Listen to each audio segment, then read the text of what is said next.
When this certifiable maniac, this lunatic, said that, that's when everybody should have been like, yo, this ain't gonna work. And I know people are like, well, how do you know she's a lunatic? You don't know her. You don't know Natasha Howard's mental state. Yeah, but the dude standing on the train platform talking to himself, you don't know his mental state either, but you know he's crazy, okay? What if the real game-changing move wasn't the one making headlines, but the one that quietly fixed a problem no one wanted to talk about? The second Indiana made that decision, everything flipped.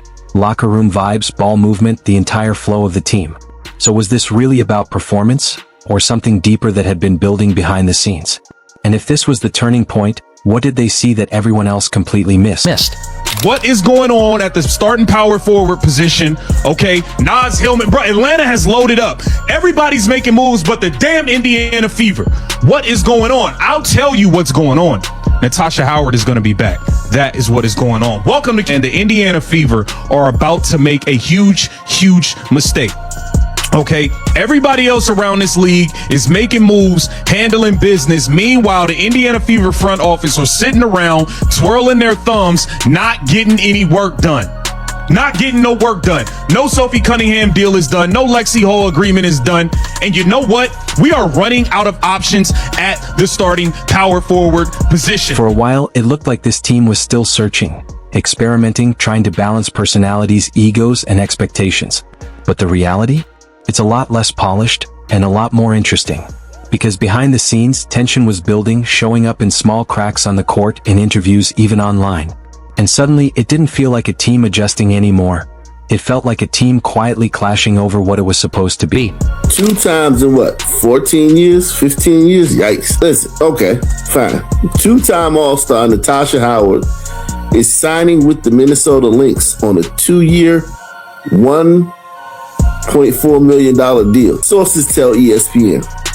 Howard is returning to Minnesota, where she won a title in 2017 after starting all 44 games for the Indiana Fever last season. She averaged 11.4 points on 55.2% shooting. At the center of it all was Caitlin Clark. Not just a player, but the force that completely reshaped the spotlight around the Indiana Fever. Because almost overnight, everything changed. Arenas filled up, jerseys sold out, and every game stopped feeling routine and started feeling like a must-watch event. We've got Natasha Howard. Thank you, Lord Jesus. Praise baby Jesus again for the second time today. I had praised baby Jesus earlier over Sophie coming back. Praising him again over Natasha Howard not coming back.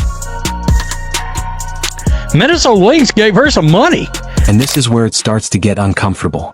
Because when one player rises that fast, that big, it doesn't just lift the team, it puts everything else under a microscope. Chemistry cracks become visible. Roles get blurry. And suddenly, every player is forced into a choice. Adapt to the new reality, or quietly push back against it. Natasha Howard, it was nice to know you, but I gotta move on. Ramona Shelburne reports, 2-time All-Star Natasha Howard is signing with the Minnesota Lynx on a 2-year, $1.4 million deal. Howard is returning to Minnesota, where she won a title in 2017. After starting all 44 games for the Indiana Fever last season, she averaged 11.4 points on 55% shooting. That's where Natasha Howard enters the story. And at first, it made perfect sense. A veteran, a champion, a two-way player who can score efficiently and defend at a high level.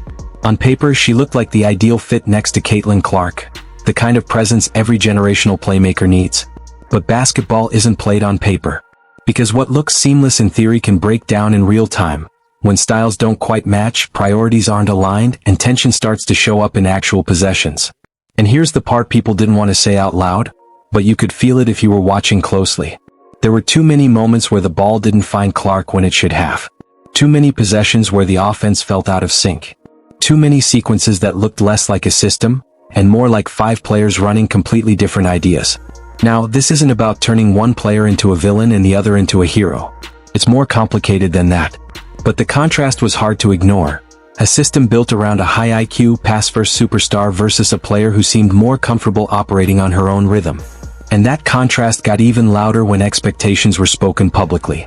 Because when you step into a team that already has a clear centerpiece, and then start talking about MVP ambitions, it doesn't just turn heads, it raises real questions. About roles, about alignment, and about whether everyone is actually moving in the same direction. Oh yeah. Oh yeah. I feel wonderful. I feel great. Natasha Howard is gone. She's going to the Minnesota Lynx. 2-year contract, $1.2 million. That's what's up. Peace. I'm sorry. I'm not saying she's a terrible basketball player, but she didn't fit. She didn't fit. And clearly, she thought she was going to have a bigger role on this team than she was supposed to have. All right. How do we know that? Look at the interviews from the door. She said Indiana sold her. Meanwhile, off the court, things took an even stranger turn. Because what should have stayed a basketball conversation started drifting into something else entirely, as comments from Natasha Howard's circle began circulating online, pulling the focus away from X's and O's and into perception, conflict, and growing tension between players and fans. And that's when it stopped being about fit and started becoming about noise. Front offices hate noise, especially when it starts overshadowing the one thing they're trying to build. In this case, a team centered around Caitlin Clark, a player who had already flipped the trajectory of the Indiana Fever in less than a season. Because let's be real, before Clark arrived, the Fever weren't dominating headlines. And suddenly they were everywhere. Sports shows, social media, every game turning into a talking point. And with that level of attention comes a simple business reality: you protect the engine driving it. And whether people liked it or not, the engine was Clark. So while fans argued and analysts tried to stay neutral, the front office focused on something much more telling. What actually happened on the court when things worked, versus when they didn't. Because the difference was impossible to ignore. When the ball flowed through Clark, everything clicked. The offense moved, shots got easier, and the team looked faster, sharper, and connected. But when that rhythm broke, everything slowed down. Spacing collapsed. Possession started feeling forced instead of fluid. And that's the part people misunderstand. This wasn't about personalities. It was about basketball reality. Yeah, that's right. Dejanay Carrington, Caitlin Clark, somebody get her some Kurt Rambis goggles. Caitlin Clark is going to need the safety goggles to play against the Chicago Sky. They're putting together a Caitlin Clark hit squad. People are talking about this being a hit squad. Dejanay Carrington has agreed to a 1-year deal to join the Chicago Sky. What the F?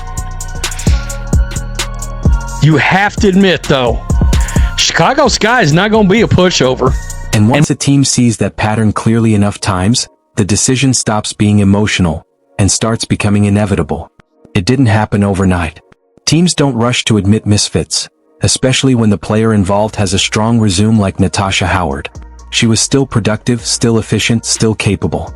On paper, nothing looked broken. But over time, the truth became harder to ignore. This pairing wasn't unlocking the team's ceiling, it was quietly capping it. There was hesitation, of course. Moving on from a proven veteran is never a small call. But this is where the story flips, because sometimes a good player in the wrong system can hurt more than a lesser player in the right one. And slowly, the Indiana Fever realized something critical. Fit matters more than reputation. So when the move finally happened and Howard landed with the Minnesota Lynx, it didn't feel shocking. It felt overdue. Like the last piece of a puzzle finally clicking into place. Because by then the signs had been there all along.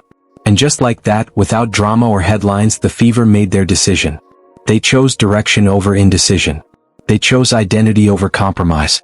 And most importantly, they chose Caitlin Clark. Now comes the real challenge. Because removing a piece is easy. Replacing it with something better? That's where everything gets interesting. And that's exactly where the Fever's future becomes both exciting and completely unpredictable. Can this team really bring back Natasha? Are they really going to run it all the way back? Fortunately for us, no. Natasha Howard's gone. Never to be heard from again. Banished to the Shadow Realm. She's in Minnesota. The Chicago Sky, the Rickea Jackson, Ariel Atkins trade finally goes down. Would you believe what jersey number Rickea Jackson is? Number 5. Because now there are no more excuses. No more clashing styles to hide behind. No more uncertainty about who the offense belongs to. Everything points in one direction, and that direction brings both massive opportunity and serious pressure. The expectation isn't just improvement anymore, it's transformation. That means players like Kelsey Mitchell and Aaliyah Boston have to fully buy in, embrace the pace, trust the system, and lean into the playmaking that made Caitlin Clark a phenomenon in the first place. It also puts pressure on the Indiana Fever front office to be sharper and more intentional. Because as last season proved, not every move works, and in a league this tight, even one or two mistakes can stall everything. At the same time, there's a quiet sense of relief around the team. Because sometimes, removing tension you can't fully explain does more for chemistry than adding talent ever could. And yeah, that sounds vague, but chemistry always is. You can't measure it easily, but you definitely feel when it's missing. What the Fever are betting on now is simple. Strip everything back, commit fully to their identity, and build around the one player who's already shown she can elevate everyone else. Turn potential into consistency. And here's the twist. Natasha Howard might actually thrive with the Minnesota Lynx. Because in a different system, with a clearer role and different expectations, her game could finally click in a way it never quite did in Indiana. What you mean they sold you? They promised you something? What did they promise you? I'm kind of confused here. Then you come out saying, yeah, I want to be MVP. And it's just like, MVP of the league? Like, wait a minute. You was just playing with Dallas. Y'all didn't do nothing. You wasn't in no MVP runnings. So while you was over there wasting your time in Dallas, Indiana, which was quote unquote dubbed America's team, had an MVP candidate in Caitlin Clark.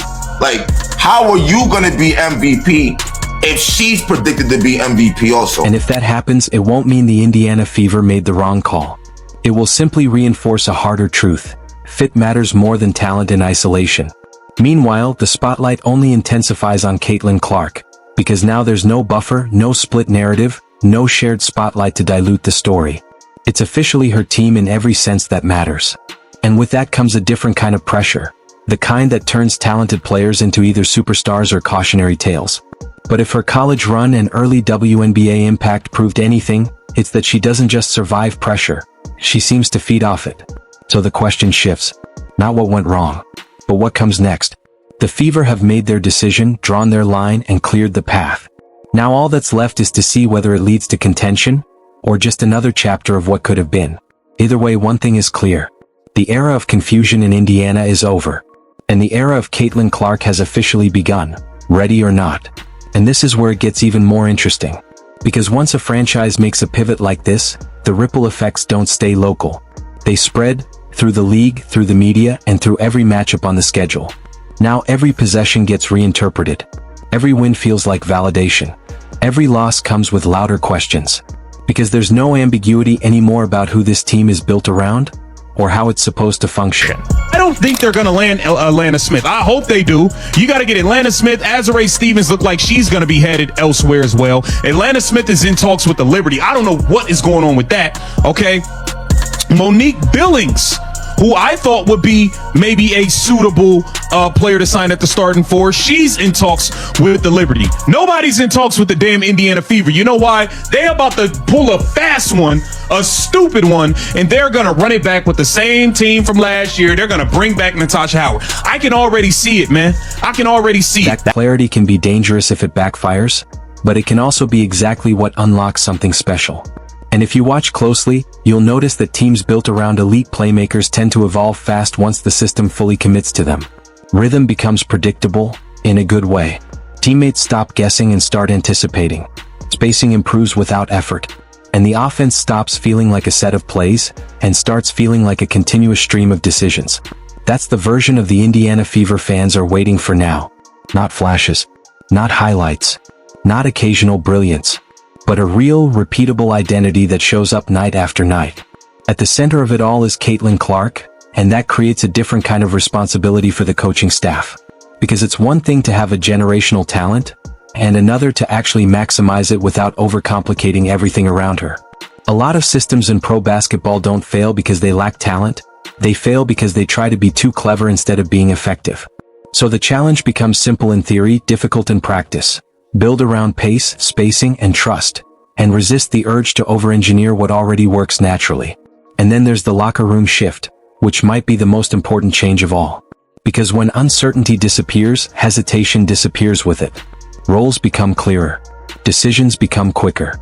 And players who were previously unsure suddenly know exactly where they fit. That kind of clarity can transform a team faster than any trade ever could.